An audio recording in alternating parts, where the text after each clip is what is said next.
기도합시다. 사랑의 주님, 오늘 이 아침에도 저희들을 주의 전대로 인도하셔서 하나님을 찬양하며 또 주님께 영광을 돌리는 이 귀한 시간을 갖도록 인도해 주시니 참으로 감사드립니다. 아멘. 우리 주님은 참으로 우리의 삶에 모든 필요를 채워주시는 우리 주님이시며 언제나 우리의 산성이 되시고 언제나 우리의 반석 되셔서 우리로 하여금 이 세상의 어떠한 시련에서도 유동치 않도록 우리를 지켜주시는 방패가 되시며 또한 끝내는 우리를 승리케 하시는 우리의 구원의 뿌리요 승리의 깃발 되시는 우리 주님임을 믿습니다. 이 아침에도 하나님의 도움이 절실히 필요해서 주님 앞에 나왔사오니 오늘 주님께서 생명의 말씀으로 우리에게 먹여주시고 또한 우리의 마음의 모든 소원을 주님께서 이루어 주심으로 하나님의 그 의를 우리 속에서 이루어 주옵소서. 예수 그리스도의 이름으로 간절히 기도드리옵나이다. 아멘. 지난밤 잘 주무셨습니까? 오늘도 방송을 통해서 함께하는 우리 성도님 한번 보십시다. 많이 들어왔습니다. 네, 함께 이 시간 참여하시는 우리 성도님들, 오늘 하루도 어느덧 이 한 주일이 지났죠. 참 세월이 빠릅니다. 그러나 할 일이 없어서 세월 가는 것이 지겨운 것보다도 할 일이 많아서 날마다 열심히 살다 보니까 어느덧 금요일이 되고 안식일을 맞이하는 것이 우리에게 축복이 아니겠습니까? 이 하루도 정말 하나님의 말씀으로 기도로 시작하는 정말 활기차고 승리하는 하루가 되시기를 주의 이름으로 축복합니다. 데이 30, 오늘 30일째 하나님의 계명과 그리스도 안의 거함이라는 제목입니다.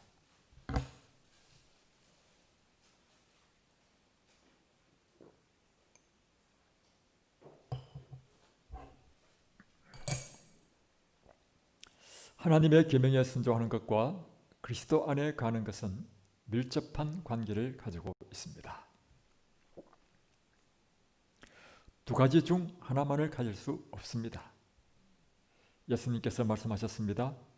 내가 아버지의 계명을 지켜 그의 사랑 안에 가는 것 같이 너희도 내 계명을 지키면 내 사랑 안에 가리라. 그러니까 우리가 하나님의 사랑 안에 가는 것은 그분의 계명을 따르고 순종할 때 하나님의 사랑 안에 가고 예수님의 사랑 안에 간다는 것입니다. 예수님께서는 언제나 우리에게 모본을 보여주셨는데 그것은 아버지와 자기와의 관계를 통해서 우리가 예수님과 같은 관계를 가져야 될지를 가르쳐주고 있어요. 예수님께서는 언제나 아버지의 뜻을 따라 행하셨고 아버지의 계명을 따라 삶으로 아버지의 온전한 사랑 안에 가야 한다는 것입니다. 그처럼 우리가 예수님의 계명을 따라 살 때 우리는 온전한 예수님의 사랑 안에 간다는 것입니다. 여러분 생각해 보십시오. 우리 자녀가 있습니다. 우리 자녀가 부모님의 말씀을 잘 순종하면 따르면 이 부모의 마음에 기쁨이 충만하지 않겠습니까? 그 자녀에 대한 사랑이 막 격발되고 그죠? 네. 그런데 자녀가 내가 내 몸으로 난 자녀이지만 내 말을 안 듣고 자꾸 이 엉뚱한 짓 하고 이렇게 하면 부모 속이 상하고 그 자식만 생각하면 막 내가 왜 저 자식을 낳았을까 이런 마음이 들지 않겠습니까? 그러니까 똑같은 거예요. 하나님이 우리에 대한 그 사랑이 막 격발되는 것은 우리가 그분의 말씀에 순종하고 그분의 뜻에 따라 살고 이럴 때 얼마나 사랑스럽겠습니까? 그래서 사실은 엄격한 의미에서는 이 말은 잘못되었습니다. 뭐냐면 하나님께서는 죄인이나 의인이나 똑같이 사랑하신다. 예수를 믿는 사람이나 믿지 않는 사람이나 똑같이 사랑하신다. 이것은 엄격한 의미로는 잘못되었습니다. 왜냐하면 보십시오. 물론 부모가 그 착한 자식도 사랑하고 속썩이는 자녀도 사랑하지만 그 마음속에 어떤 자녀에 대한 사랑이 격발되고 막 그 아이만 생각하면 마음에 기쁨이 충만하겠습니까? 그래서 우리가 이 똑같은 원리로 하나님을 믿되 언제나 하나님의 근심이 되고 그 긍휼 속에서 우리를 사랑하는 그런 관계가 아니라 우리를 생각하면 욥기에 나온 것처럼 내가 그 순전하고 온전한 하나님을 경외하고 악에서 떠난 그 욥을 보았느냐. 이건 하나님께 대해서 하나님은 욥에 대한 엄청난 그 인정의 표현 아니겠습니까? 그처럼 똑같이 우리를 사랑하기는 하지만 언제나 우리가 죄를 짓고 해서 언제나 우리를 긍휼하고 구원하려고 하는 그것은 이제 우리가 이제 불신자 때 하는 거고, 이제 우리가 예수를 믿으면 하나님의 뜻을 따라 순종하고, 그래서 언제나 우리를 생각하면 하나님께서 기쁨이 충만해지고 그런 자녀가 되어야 되지 않겠는가 하는 거죠. 오늘 이것이 하나님의 계명과 그리스도 안의 관계라 이거죠. 예수님, 성령님, 그리고 하나님의 율법은 갈라놓을 수 없습니다. 그분이 우리 안에 거하든지 우리가 그분 안에 거하든지 십계명은 우리 삶의 필요 불가결한 부분인 것입니다. 그 이유는 성령께서 우리의 마음속에 계명들을 쓰실 것이기 때문입니다. 우리가 예수님을 믿으면 예수님께서 우리에게 다른 보혜사 성령을 보내시죠. 그래서 성령께서 우리 안에 들어오셔서 하시는 첫 번째 일은 우리 마음판에 하나님의 율법을 새긴다는 것입니다. 이제 하나님의 백성이 되었으니 하나님의 백성답게 살도록 천국 시민을 만드는 것이 성령께서 하시는 일이죠. 그래서 우리 마음판에 천국의 하나님의 뜻이 무엇이다, 이것이 하나님의 뜻이다 쭉 기록해 주시는 것이, 하나님의 뜻을 다른 말로 표현하면 하나님의 율법인 것입니다. 하나님의 계명이고, 성육신, 그래서 고린도후서 3장 3절에 보면 너희는 우리로 말미암아 나타난 그리스도의 편지니 이는 먹으로 쓴 것이 아니요 오직 살아계신 하나님의 영으로 쓴 것이며 또 돌판에 쓴 것이 아니요 오직 육의 마음판에 쓴 것이라. 우리가 그리스도의 편지라고 하는 것입니다. 편지를 읽으면 예를 들면 제가 예를 들면 제처로부터 편지를 받았다 하면 그 편지를 읽을 때 제처의 마음이 온전히 담겨 있죠. 그처럼 우리가 그리스도의 편지라는 것은 뭐냐면 우리를 딱 보면 그리스도의 마음이 온전히 나타나는 사람, 그런 사람이 되어야 된다는 것이죠. 그래서 우리 마음판에 성령께서 당신의 뜻을 새겼다는 것입니다. 그래서 그 마음판에 새겨진 하나님의 뜻대로 사는 사람, 이것이 바로 이 세상에 그리스도의 편지인 우리의 모습이 되어야 된다는 것이죠. 성육신 하기 전 모세에게 십계명을 주신 분은 바로 예수님이셨습니다. 십계명을 주신 하나님께서 당신 자신을 스스로 있는 자라고 모세에게 계시하셨습니다. 이것이 영어로 표현하면 I am that I am 이라고 하죠. 나는 I am that I am. 나는 스스로 있는 자다. 후에 예수님께서 당신이 구약 성경에 스스로 있는 자라고 주장하셨습니다. 이 예수님께서 이 땅에 오셔서 하신 말씀을 이 말씀 딱 했는데 사람들이 돌을 딱 들어서 죽이려 했죠. 그게 뭐냐면 요한복음 8장 58절에 있는 말씀인데 예수께서 이르시되 진실로 진실로 너에게 이르노니 아브라함이 나기 전부터 내가 있느니라. 이 말을 딱 하니까 그들이 돌을 들어 치려는 거예요. 이 말이 뭐가 잘못되는가? 보면 아브라함이 있기 전부터 내가 있었느니라, 내가 있느니라 할 때 있느니라는 그 표현이 I am이에요. I am. 그것은 여호와 하나님께만 쓸 수 있는 말을 썼단 말이에요. 그 I am, 내가 스스로 있는 자라고 하면서 참남제로 돌을 딱 들어 치려 했던 거예요. 그런데 예수님께서 하신 말씀 보면 계속해서 그분의 정체를 이야기하고 있습니다. 나는 하늘에서 내려온 산떡이다 할 때 I am the living bread. 또 나는 이 세상의 빛이다. I am the light. 또 나는 어떤 말씀하시죠? 나는 또 양의 문이다. I am the gate. 다음에 나는 길이요 진리요 생명이다 할 때 I am. 그러니까 우리가 생각할 때는 나는 이것이다라고 이렇게 단순히 생각할 수 있지만 예수님의 뜻은 그 뜻이 아니고요. 나는 스스로 있는 자이다. 나는 스스로 있는 자이다. 그래서 그분은 자신의 정체를 분명히 드러내셨다는 거죠. 그래서 예수님은 하나님이십니다. 주께서 보기를 원하시는 우리의 생활 태도들과 행동들에 관한 설명들이 바울 서신에 다수 실려 있습니다. 이 바울은 이 복음의 원리를 기록하고 난 다음에 반드시 그의 편지를 보면 실제적으로 그러므로 우리가 그리스도를 믿는 이 믿음에 산다는 것이 무엇인지를 실제적인 우리의 삶의 이야기를 기록하고 있어요. 항상 그의 편지가 그렇게 되어 있죠. 그래서 에베소서 4장 22절 32절에 보면 이렇게 기록하고 있습니다. 너희는 유혹의 욕심을 따라 썩어져가는 구습을 따르는 옛사람을 벗어버리고 오직 너희의 심령이 새롭게 되어 하나님을 따라 의와 진리의 거룩함으로 지으심을 받은 새 사람을 입어라. 그런즉 거짓을 버리고 각각 그 이웃과 더불어 참된 것을 말하라. 이는 우리가 서로 지체가 됨이라. 분을 내어도 저를 짓지 말며 해가 지도록 분을 품지 말고 악에게 틈을 주지 말라. 도둑질하는 자는 다시 도둑질하지 말고 돌이켜 가난한 자에게 구제할 수 있도록 자기 손으로 수고하여 선한 일을 하라. 무릇 더러운 말은 너희 입 밖에도 내지 말고 오직 덕을 세우는 데 소용되는 대로 선한 말을 하여 듣는 자들에게 은혜를 끼치게 하라. 너희는 모든 악독과 노함과 분냄과 떠드는 것과 비방하는 것들 모든 악의와 함께 버리고 서로 친절하게 하며 불쌍히 여기며 서로 용서하기를 하나님이 그리스도 안에서 너희를 용서하신 것 같이 하라. 그러니까 지금 이 사도 바울의 글에 보면 그리스도인이 실제적으로 어떤 삶을 살고 어떤 행동을 해야 될지를 낱낱이 기록하고 있다는 것입니다. 이것이 다른 말로 표현하면 율법이에요. 계명이라고 합니다. 계명. 그래서 이렇게 기록하고 있죠. 에베소서 4장 22절로 32절에서 우리의 행동에 관한 매우 명쾌한 설명을 합니다. 성경은 왜 그토록 많은 분량을 하나님께서 원하시는 바 우리가 따라야 하는 행동들에 대한 자료를 제공합니까?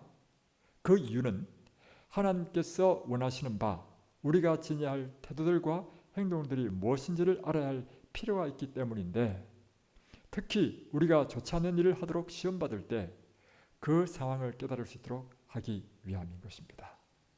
그러니까 이 사도 바울이 말한 이 모든 것은요 한마디로 하나님의 십계명을 자세히 풀어서 우리 삶에 적용하는 이야기를 이렇게 기록하고 있는 거예요. 이렇게 하는 이유가 뭐냐면 우리의 삶의 상황에서 어떤 일을 딱 당했을 때 이것이 죄인지 죄가 아닌지 이것이 그리스도인에서 마땅히 해야 될 일인지 하지 말아야 될 일인지를 딱 분간하도록 가르친다는 것이에요. 예. 그래서 그걸 깨닫고 악을 버리고 선을 행하는 참된 그리스도인의 삶을 살도록 하는 것입니다. 그럴 때 우리가 위에 읽었던 것처럼 요한복음 15장 10절에 예수님께서 우리에게 주신 계명을 지키면 그분의 사랑 안에 가는 것처럼 우리가 이와 같이 하나님의 뜻에 맞는 삶을 살게 될 때 하나님의 사랑 안에 거하고 우리는 이 세상에 그리스도의 편지가 된다는 것입니다.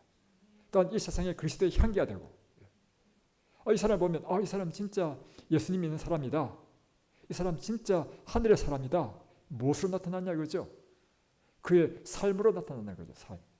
그래서 이 하나님의 계명을 지키는 것은 그리스도의 사랑 안에 가는 것이고 이것은 불가불 뗄래야 뗄 수 없는 관계다. 이렇게 우리에게 설명하고 있습니다.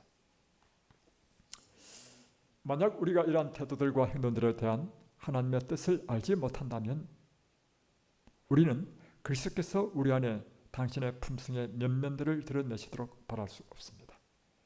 만약 이런 하나님의 뜻, 곧 이런 하나님의 율법, 계명, 그걸 보다 더 자세히 설명해서 실제적인 우리의 삶 가운데서 해야 될 더러운 말을 하지 말라, 악독과 노함과 분냄과 떠드는 걸 하지 말라, 비방하는 모든 악한 악을 버리라, 이런 자세한 실제적인 것을 이렇게 꼭꼭 집어서 가르쳐주는 이런 것이 없다면 우리는 우리 안에 하나님의 품성의 면면들을 바로 드러내는데 실패할 것이라고 하는 것입니다.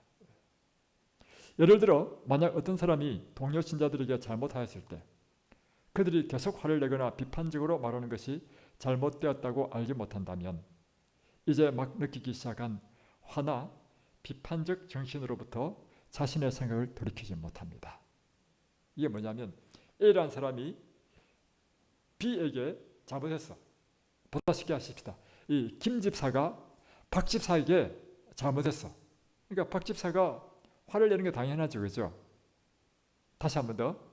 김 지사가 박 집사에게 잘못했어. 그러면 박 집사가 자연히 화가 날 거 아닙니까? 그래서 화를 냈단 말이에요. 그리고 어쩔 사람 왜 저래 하고 비판했단 말이에요.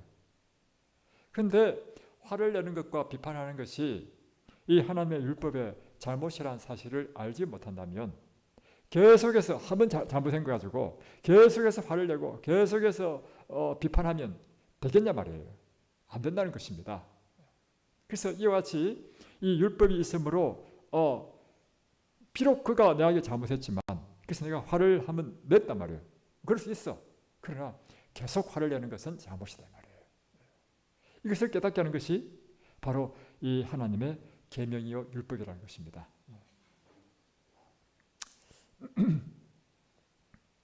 그들은 화내는 일과 비평적인 정신이 잘못되었다는 인식이 없기 때문에 그 상황에서 그리스도께서 당신에게 기대하는 것들 곧 화내지 않음과 비평하지 않는 정신을 드러낼 수가 없습니다. 그러니까 이 계명이 없으면 뭘 할 수 없냐면 의를 향할 수 없는 것입니다. 계명이 있어야만이 무엇이 하나님의 뜻인지 무엇이 우리가 천국의 법인지를 알아야 그 천국의 법대로 살지요. 그래서 옛날에 제가 이런 참 재밌는 이야기를 들었는데요. 옛날에 참 무식해서 그렇죠. 어떤 부부가 늦지막이 아들을 낳았습니다. 아들을 낳고는 아들이 얼마나 귀하겠어요. 그래서 이 아들을 애지중지 기렸단 말이에요. 그래가지고 고기를 사면 생선을 사면 항상 머리와 꼬랑지는 부모가 먹고 가운데 토막만 좋은 아들 주고 이렇게 했단 말이에요. 그리고 또 이제 애들하고 이제 애하고 노는 장난이 뭐냐면 아버지가 애한테 야, 너 엄마한테 가서 한 대 단차리 때리고 오너라 하면 애가 뭐 압니까? 아버지 시켜가지고 딱 때리니까 막 이 부모가 서로 재밌다고 깔깔깔 거리는 거예요. 다음에 엄마가 또 아빠한테 때리라는 거예요. 아이가 가지고 아빠를 또 때렸어. 그러니까 또 두 부부가 또 깔깔거리고 웃는 거야. 이게 습관이 돼가지고 장인이 됐는데요. 배운 게 그것밖에 없어. 그래서 이 장인이다 이 사람이 뭘 했냐면 생선 장사를 했어요. 가지고 시장에 가지고 생선을 딱 파는데 어떤 기부인이 양반집 기부인이 이제 생선 사러 왔어요. 그래가지고 생선 팔 때 어떻게 하냐면 이 생선 좋다고 사가지고요. 머리하고 꼬랑지는 그 부모님 드리고 가운데 토막 맛있게 드시라고 이렇게 이야기한 거예요. 배운 게 그것밖에 없으니까. 이 기부인이 그 말 듣고 막 노발대발한 거야. 무슨 그런 불효자식이 있냐고 이렇게 한 거야. 이 사람은 처음 배운 거야. 그걸 처음 알은 거야. 이게 잘못된 사실. 그래서 제가 이거 잘못됐구나 하고는 내가 그동안 부모님께 잘못했구나. 좀 착한 애야 이 사람이. 못 배워서 그렇지. 그래서 이제 부모님을 잘 봉양하려고 집에 갔어. 가니까 부모님이 안 보이는 거야. 다 숨어 있는 거야. 왜냐면 집에 오기만 오면 아들이 때리니까. 그래서 찾아가지고요. 그 부모님 앞에 다 앉혀놓고 간절을 하면서 아버지 어머니 제가 그동안 너무 잘못했다고 이렇게. 그러니까 우리는요. 이 한참 재미있는 이야기를 어릴 때 들었는데 이게 극적으로 표현한 거겠지만서도 그처럼 우리가 교회에서 하나님의 법대로 사는 것이 무엇인지를 바르게 가르치지 아니하면 잘못된 것이 옳은 건 줄 알고 예수 믿어도 예수의 품성이 아닌 사단의 품성을 나타내고 그럴 수 있단 말이에요. 그래서 저는 이 재림교회가 가르치는 이 진리가 정말 바르고 정말 이 마지막 시대 때 하나님께서 세우신 교회라 저는 믿습니다. 또한 십계명은 사랑과 불가분의 관계에 있습니다. 예수님께서 이를 당신의 가르침 속에서 매우 분명하게 말씀하셨으며 사도 바울 역시 우리가 살아날 동안 사랑과 하나님의 십계명은 동일한 경험으로 적용된다고 가르쳤습니다. 십계명과 하나님의 사랑은 이건 뗄래야 뗄 수 없는 관계이다. 이런 뜻이죠. 자, 피차 사랑의 빛 외에는 아무에게든지 아무 빛도 지지 말라. 남을 사랑하는 자는 율법을 다 이루었느니라. 그러니까 알고 보니까 계명을 지키는 것은 하나님의 사랑을 완전히 이루는 것이라는 것입니다. 그러면 계명은 다른 말로 표현하면 하나님의 사랑의 표현인 거예요. 그래서 보십시오. 이게 성경 로마서 13장 8절로 10절에 있는 말씀인데 간음하지 말라, 살인하지 말라, 도둑질하지 말라, 탐내지 말라 한 것과 그 외에 다른 계명이 있을지라도 내 이웃을 내 자신과 같이 사랑하신 그 말씀 가운데 다 들었느니라.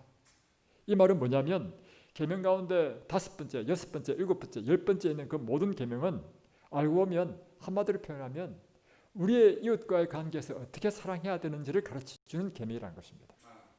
다음에 사랑은 이웃에게 악을 행하지 아니하나니 그러므로 사랑은 율법의 완성이니라. 처음 4계명들은 우리가 하나님을 사랑하는 방법을 보여주고 나머지 6계명들은 우리가 다른 이들을 사랑하는 방법을 말합니다. 이런 이유로 우리 안에 거하는 그리스도, 10계명, 사랑, 예수님을 친근하게 아는 일 등등은 모두 밀접하게 연관되어 있습니다. 여러분은 다른 것을 제외하고 오직 하나만 경험할 수 없습니다. 요한은 그의 첫 번째 서신에서 이들의 밀접한 관계, 곧 그리스도 안에 거하는 것과 10계명을 지키는 것과 하나님의 이 사랑과 예수님을 친근히 아는 일이 어떻게 관계되어 있느냐? 요한일서 2장 3절로 6절에 보면 우리가 그의 계명을 지키면 이로써 우리가 그를 아는 줄로 알 것이요 그를 아노라 하고 그의 계명을 지키지 아니하는 자는 거짓말하는 자요 진리가 그 속에 있지 아니하다. 그러니까 우리가 계명을 지키면 비로소 우리가 하나님을 아는 사람이구나. 이 사람이 하나님 사람이구나. 그런데 하나님을 안다고 하나님 믿는다고 하면서 막 간음하고 도둑질하고 거짓말하고 이런 불의를 행하면 이 사람은 거짓말하는 사람이라는 거예요. 진리가 그 속에 있지 않는다는 것입니다. 누구든지 그의 말씀을 지키는 자는 하나님의 사랑이 참으로 그 속에 온전하게 되었나니 이로써 우리가 그의 안에 있는 줄을 아노라.